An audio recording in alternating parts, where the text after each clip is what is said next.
Radio. 6 Music. You are now entering a parallel universe. And wipe your feet on the way in. Mark Riley, BBC 6 Music. Seen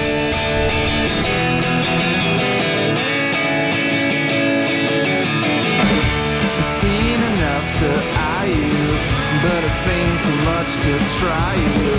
It's always weirdness why you dig it much too much to fry you. The weirdness flows between us, anyone can tell to see us. Freak scene just can't believe us, or can it just be cool and free us?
Dinosaur Jr. and Freak Scene, not a dinosaur at all, but a thoroughly modern thinking man based in Yorkshire. Wow, who's that? It's you, Bob. Oh, it's me. It's you. I always get you two mixed up. I know, too kind. Yeah, you keeping well? I'm all right, thanks, pal. How are you keeping? Yeah, all right, thanks, yeah. So we're looking at the, Freak Scene a video filmed in John Robb's back garden in Didsbury, I seem to remember. Yeah, on Burton Road. Was that where he lived? Oh, I lived just off there back in the day. Right opposite where the hospital is now. Yeah, new all right. So we'll look at the NME, 24th of September 1988. Freak Scene is in the singles, being reviewed. Jay Maskers, it said, is the owner of a voice so laconic it's like sleep descending, while Dinosaur Jr.'s guitars pin your eyelids apart. Lyrical vulnerability struggling to be heard over arguing guitars that could rip the jeans off your legs, launder them, and return them intact, it says. Doesn't get single of the week, though. That goes to Domino Dancing by Pet Shop Boys. On the news front, got Jean-Michel Jarre's London laser gig. Could be held in the Docklands after all. Newham Council refused permission for the Mammoth concert last week after fears that the massive number of fans attending could bring local emergency services to a standstill. As NME went to press, plans were being made for two smaller and more controllable dates at the Victoria Docks. There are also unconfirmed plans to relay the £5 million music and laser extravaganza to other parts of London and Britain via huge film screens because of the growing demand to see the sellout show after a week of constant publicity. Have you ever seen Jean-Michel Jarre? What do you think? I know. I don't know much about him really. I know he made that record, didn't he? That there was only one copy and it sold for £1 million or something. That's right, yeah. And I mean, I made some records that only sold about 10 or 20 copies, and they just went for like, a couple of quid. Go figure. I don't understand that at all, Mark. I really don't. I mean, we saw him, I think it might have been the first ever Blue Dot. He was headlining, I think, either on the Saturday or the Sunday. And it was amazing to see, because obviously you're not just watching somebody, you're just watching everything else that's going on around him. You know, it's a spectacle. There is that. But I do remember, so this thing we're talking about here ended up being Destination Docklands, which they had a floating stage on 4 big barges, the big display screens. What? Onion barges? Not onion barges, I think actually floating barges. Oh, I thought that was a part of the spectacular. No, but that would have been fantastic, though. I mean, they could have been onion. Anyway. Also, one large mirror ball that was being transported to the event actually fell on the roadside, causing a degree of confusion. Some people mistook it for a fallen satellite. So it was just all happening. Wow. Anyway, you can't fault him for ambition. I mean, he started off as an avant-garde musician, didn't he? Just playing sort of very strange experimental music in micro sort of musical climates, and then grew exponentially. Right, okay. Well, like I say, I don't know too much about him, but I know a bit more now, Bob. Okay, good. Rick Astley's album is safe, it says, despite scare stories in the tabloids. Rick's new platter was not destroyed in a fire at Stock Aitken Waterman's studios last week. A spokesman for the Hit Factory said that although the master tapes were melted into big black blobs, the tracks had already been transferred to disc and stored elsewhere. It's a matter of course to have more than one copy of new recorded material, just in case something like this happens, said a spokesman. And next to that, Glastonbury Festival organiser Michael Eavis has been battling with the local council after being served with a rates bill for more than £200,000. Agricultural land is usually 0 rated, but because his Somerset farm was used for the CND fundraiser for 3 days last year, he was served with a massive backdated demand, including $70,000 for 1988 when no festival was held. Eavis made a goodwill payment earlier this year, and the rating valuation office has now reduced the sum. The festival itself has been dogged with problems over recent years, including a poll by local residents trying to ban the event. It was interesting. Glastonbury in the 80s, it was a kind of suck it and see for a lot of time. It hadn't developed into this big monster that it did in the 90s. No, and I think that there's a big PR kind of exercise that goes on with Glastonbury anyway. I think that they do look after the locals now and hand out tickets for free and all that kind of stuff. That's as I understand it. Yeah, I believe so.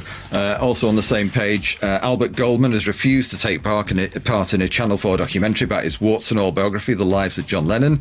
The author had originally agreed to be involved, but cried off at the last minute, according to the company who made the film. Channel 4 spokesman said the film is a very critical study of the methods used to make a best-selling biography. The documentary itself will be screened in December. Albert Goldman was sort of notorious, wasn't he? Because I think he'd done a book on Elvis as well, which was a really kind of very scathing portrait.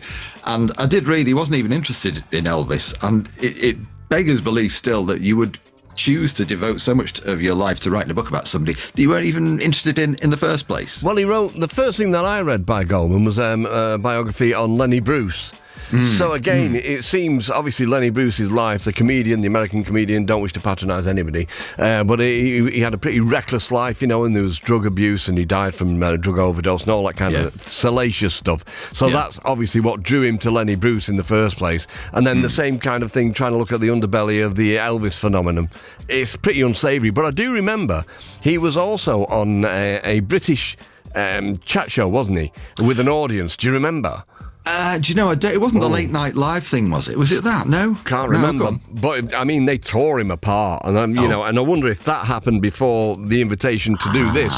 And he thought better of it because everybody really laid into him and ripped him apart and just suggested that his intentions weren't exactly honourable, Yeah, sure, okay, I get that completely. I mean, the Lennon book's like typical of that, what you were saying, that whole salacious thing.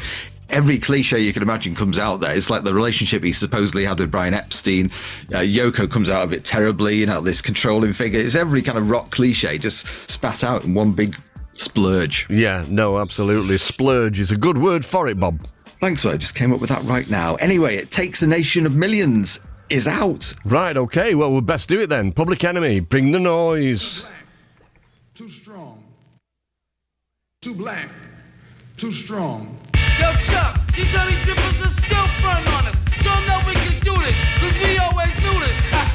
Yeah, boy. Bass, how low can you go? Death row?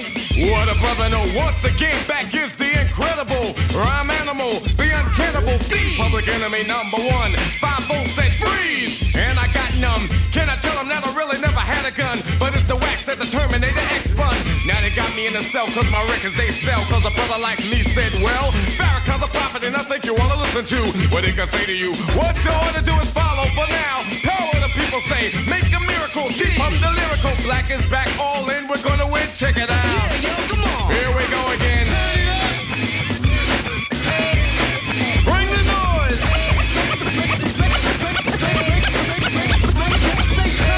Hey, yo, Chuck, they saying we too black, man. Bring the noise. Yo, I don't understand what they're saying, but little do they know they can get a smack for that, man. Never badder than bad, cause a brother is madder than mad at the fact that's corrupt like a senator. Soul on the road, but you treat it like soap on a rope, cause the beats and the lines are so dope.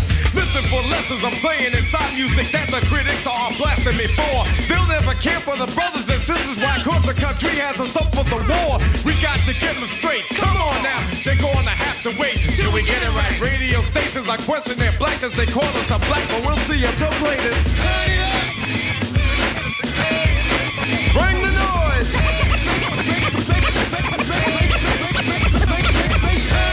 Hey, yo, Chuck, they illin'. We chillin'. Bring the noise. Yo, PE in the house, stop feeling. Hey, yo, Chuck, show what you can do, boy. Get from in front of me. The crowd runs to me. My DJ has warned me. Sex, I call him Norm, you know. He can cut a record from side to side. So what the ride, the glide, what should be safer than a suicide? Soul control beat is the father of your rock and roll. Music's for watching, for witching. You call a band, man, making the music abusive, but you can't do it, you know. You call them demos. But we ride limos too. What you gonna do? Rap is not afraid of you. Beat is for Sonny Bono. Beat is for Yoko Ono. Run the MC first, and the DJ could be a band standing its own feet. Get you out your seat. Beat is for Eric B and Allel as well. Hell, Watch this for Anthrax. still it can rock bells. Ever forever, universal it will sell. Time for me to exit. Terminator exit. Bring the noise.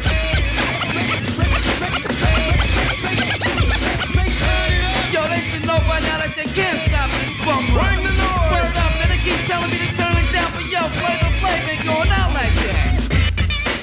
Come on. Come on. Come on now. Come on. From coast to coast, so you stop being like a comatose. Stand, my man, the beats the same where the boast goes. Rock with some pizzazz, it will last. Why you ask? Roll with the rock stars, they'll never get accepted as. We got to plead the fifth, you can investigate. No need to wait, get the record straight. Hey, posse in effect, got flavor. Terminator, exercise checks, play to get paid. You got to check it out down on the avenue. A magazine or two is dissing me and dissing you. Yeah, I'm telling you. Hey, yo, Grip, get 30S1W. We got to handle this. We ain't going out like that. Yo, man, straight up on the Columbo tip. We can do this like Brutus, cause we always knew this. You know what I'm saying? There's just one thing that puzzles me, my brother. Nothing short of fabulous, that is Public Enemy and Bring the Noise. Nothing short of fabulous is Bob Hughes in Yorkshire. Oh, God, I'm all over you tonight, mate. What's Sorry. going on with you? Stop I it. don't know. NME, 24th of September 1988. Stephen Wells gets to meet Metallica at their hotel in London. The new album's called And Justice for All, which has already been slated by the NME with accusations of macho-ness, and I have to self-edit a bit here. And the album's remorseless and heavy dankness automatically associated with Willy Rock. Wells makes the case that Metallica have always been a hard band to pin down. Lars Ulrich says, we were more inspired by the new wave of British heavy metal in 1979, which was more of a reaction to the punk thing against the private jets and the limos and the extravagance, and cutting through all that and thrusting it down to street level, he says. So for those who don't know, Stephen Wells explains that the new wave of British heavy metal was a term invented by Sounds in the late 70s to cover a bunch of tedious long hairs whose only difference from the old wave was they were so bad they had to play in pubs. Well, we've discussed Nuwabum before, haven't we? The documentary about Nuwabum, which is an acronym that absolutely nobody uses. Not at all. Apart from me. I'm glad you do. I find it it funny. It all gets a bit frustrating. Wells says, interviewing Lars is like a weird trip. He's determined to say things like, we're doing this album for nobody else but ourselves. It's about honesty because I personally believe you have to be true to yourself, blah, blah, blah. He won't play the game. He's trying so hard to avoid the rock cliches that he dribbles them out even more than usual. Well, do you know, you might be aware, you might not, that Metallica have just bought their own pressing plant to be able to press their own records, and then obviously I didn't know that. Take some other vinyl on board as well. But yeah, I mean, such is the demand, and such is the high demand for vinyl and pressing plants now that it was like, you know, the Victor Kayam liked it so much they bought the company. Absolutely. Yeah, fair enough. They are huge, of course. On the album reviews, some kind of real major ones. Nick Cave and the Bad Seeds' Tender Prey by Sean O'Hagan. He loves it.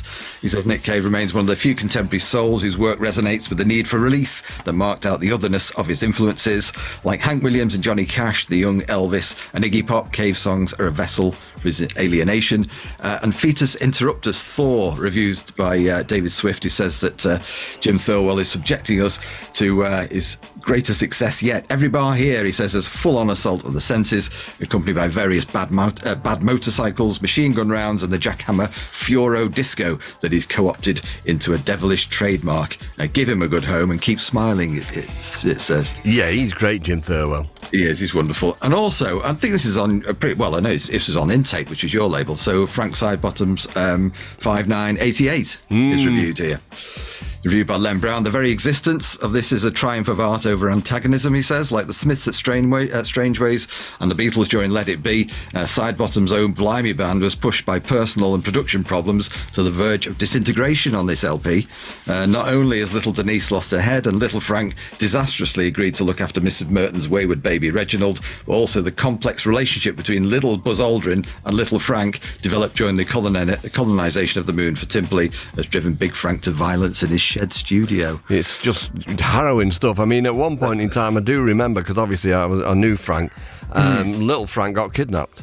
Oh, I know that. I know. Hang on, I need to set the bed down now, really. It's just to make me give it a bit of gravitas. Yeah. But he was seriously kidnapped and then thankfully returned some months later. I didn't want to mention that, really.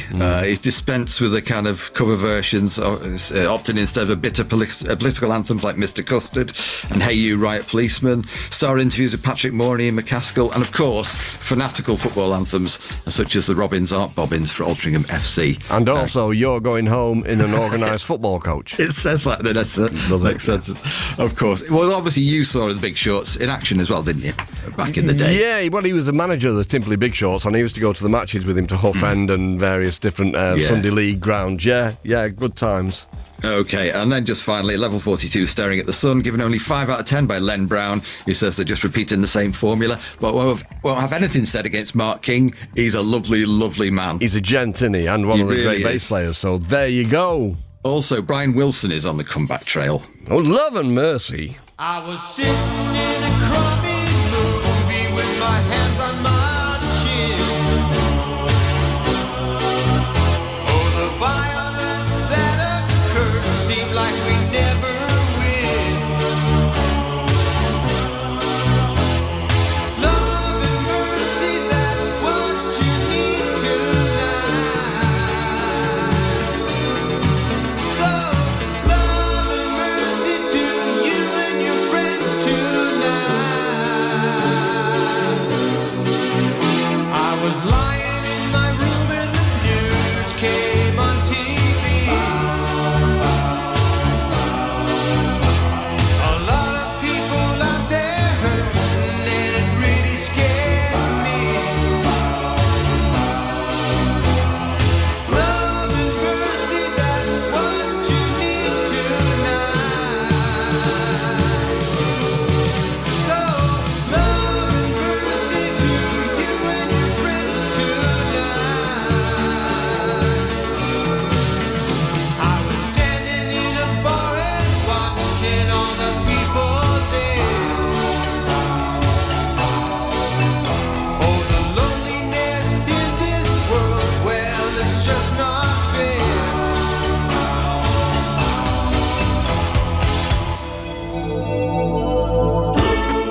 Brian Wilson, Love and Mercy, Mark Riley and Rob Hughes. Have you seen the biopic Love and Mercy?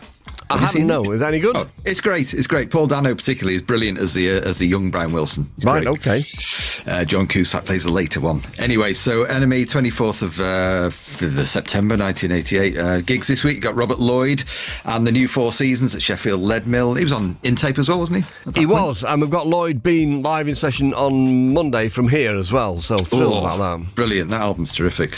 The Wild Swans at the Mean Fiddler in London. That Petrol Emotion at Cardiff University. You've got Jane's Addiction at the Borderline in London. Steve Winwood at the Royal Albert Hall. Wedding Present at Derby Confettis. Frank Sidebottom, as mentioned before, at Bournemouth Benedict's. The Proclaimers at the Gathering Hall in Portree on the Isle of Skye. Butt Old Surfers at Brixton Academy. Is that the riotty one? No, that was a Mean Fiddler. Okay. But just going back to Wild Swans, it was funny because we mentioned Paul Simpson a couple of weeks ago, and Yeah, we did. somebody put on Twitter, Mark Riley and Rob Hughes were talking about you last night to Paul, Yeah. and he went, "Why? What have I done now?" And they had to explain we were talking about Wild Swan. So, Paul, if somebody tells you that we've been talking about you again, we have. Hello, Paul. Yeah, and it was in a good way, of course it was. Of course. Yeah, also there's a good feature on, reminds you of the revolutionary spirit on the making of in the new Uncut, by the way. And Tom Tom Club at Manchester International, and also at Manchester Apollo, Run DMC and Public Enemy. I can't believe I missed that. You didn't, though. That was the one you were at, right? Yeah, I went to a few of those the package shows at the Apollo, but yeah, that was just incendiary and amazing. One of the wonderful. best things I've ever seen. Yeah, I bet. And for 2 weeks, starting on the 21st of September, the Manchester Festival featuring Taj Mahal, Womack and Womack, Andy White, Yargo, Black Uhuru, Rhythm Sisters, and more. I'd never actually heard of this. I don't think this was anything to do with Tony Wilson, was it? Because this was predates in the city. Was it any light on it you can throw? Well, no offence to anybody involved, but the lineup wasn't really up my street, and so that's probably why it passed me by, Right, fair enough. Live reviews. Ben Thompson goes to see Napalm Death at the Sir George Robey in London. He says a Napalm Death song lasts 12 seconds, he writes. The only drawback is that their slightly superfluous efforts to tune up and get the amplifiers turned on last about 12 times longer than their set. All of a sudden, the band lose their grip on technology. A respectable-looking middle-aged man in Camden Council overalls gets up on stage, dripping with smet, makes a complete fool of himself, and refuses to give the microphone back. What a great night it was. Well, You Suffer by Napalm Death is 1 second long, and it's just is what it is, basically. They were trailblazers, no doubt about it. Yeah, absolutely. And one last thing on Public Enemy. After their recent benefit gig at Rikers Island Prison, Public Enemy left quietly, leaving a collection of nervous journalists locked inside the penitentiary walls. It was late in the evening when this oversight was noticed, and the hacks were eventually set free. You wonder if it was an oversight or complete mischief by the guys. I was going to say mischievous, I would guess. Right. Anyway, we need to go, don't we? So we're going to go out with Daniel Dax now and White Knuckle Ride, which is great. Thanks to you, Bob, and to Michelle and Jolie and everybody else involved in the programme. We'll see you on Monday night. Gideon is next, and ta-ta then.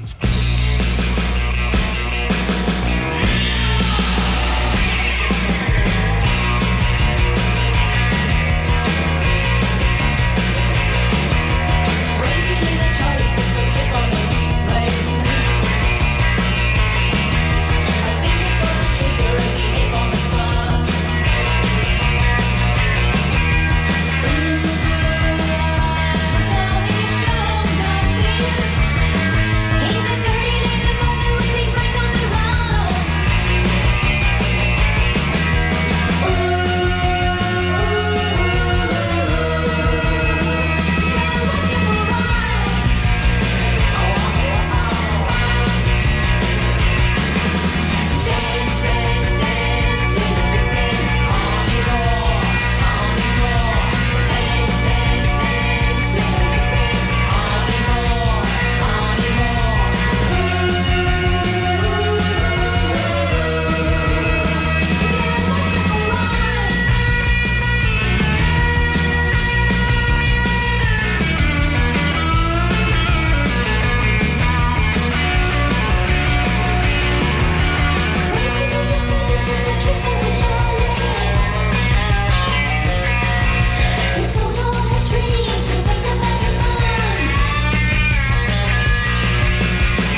Prepare to exit the parallel universe. Mark Riley, BBC Six Music. And shut the door on your way out.